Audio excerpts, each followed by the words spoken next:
Good morning. The word for you today.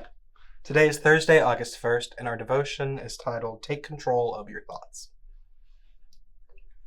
Our scripture passage comes out of the book of 2 Corinthians. 2 Corinthians chapter 10, verse 3 through 5. And it says, "For though we walk in the flesh, we are not waging war according to the flesh. For the weapons of our warfare are not of the flesh, but have divine power to destroy strongholds. We destroy arguments and every lofty opinion raised against the knowledge of God, and take every thought captive to obey Christ." Today's devotional, is all about the internal Christian monologue, the internal Christian battle that we all face. Sometimes, for me at least, I have a harder time taking my internal battle seriously. It's not because I don't think it's impactful, I live with it. But I think it's because it's not tangible. It's not as easily tangible as the outside battle. Now here's what I mean. I don't think it's any secret. At least I don't feel like I keep it a secret. I have diagnosed depression. It is something that I struggle with. I have a chemical imbalance in my brain that leads me to have to be more prone to bouts of depressive episodes. It's part of life. Sometimes, though, that issue doesn't feel quite real. It's easy for me to, when talking to somebody else, to discount what I'm experiencing because it's not like a broken arm. There's not an easily visible injury there. It's internal. I think in the same way, our spiritual lives can be so incredibly easy to push to the side, not because we don't care about them, but because they're not as easy to recognize. And this is particularly true of the spiritual temptation that is primarily mental-based. If I have an issue with drinking or gambling, if I have an issue with lust in a physical sense, I can remove that from my area. I can remove myself from that environment. And yes, the temptation's still there, but the ease, the accessibility of that temptation is much lower. But for thoughts, it's harder to remove yourself from that environment.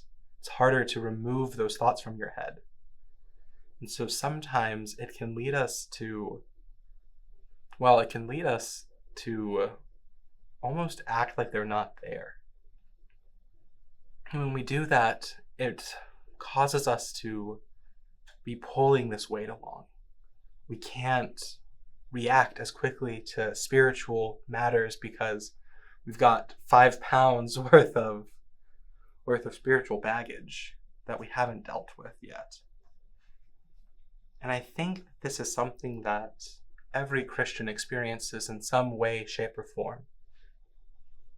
When I think of taking control of your thoughts, this isn't a message of stop being depressed or just be happy. It's not a message of, well, it's not that hard, just stop.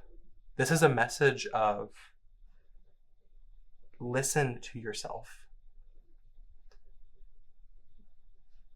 You as a Christian are not a failure for having thoughts that aren't aligned with God. You're human. And humans naturally have sinful thoughts. It's not a good thing, but it's natural. It's part of how we work in this world, in this fallen world. What is our directive? What is our mission, though? Is when we have these thoughts, we are to discern whether or not they are of God or of flesh. We are supposed to be able to stop and be honest and say, yeah, that thought wasn't very glorifying to God, and to turn away from it.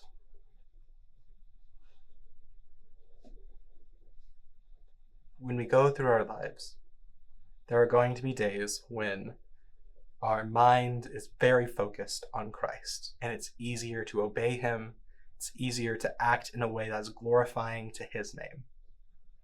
But there are also going to be days when you have 5 meetings back to back and you have to skip lunch. You're not able to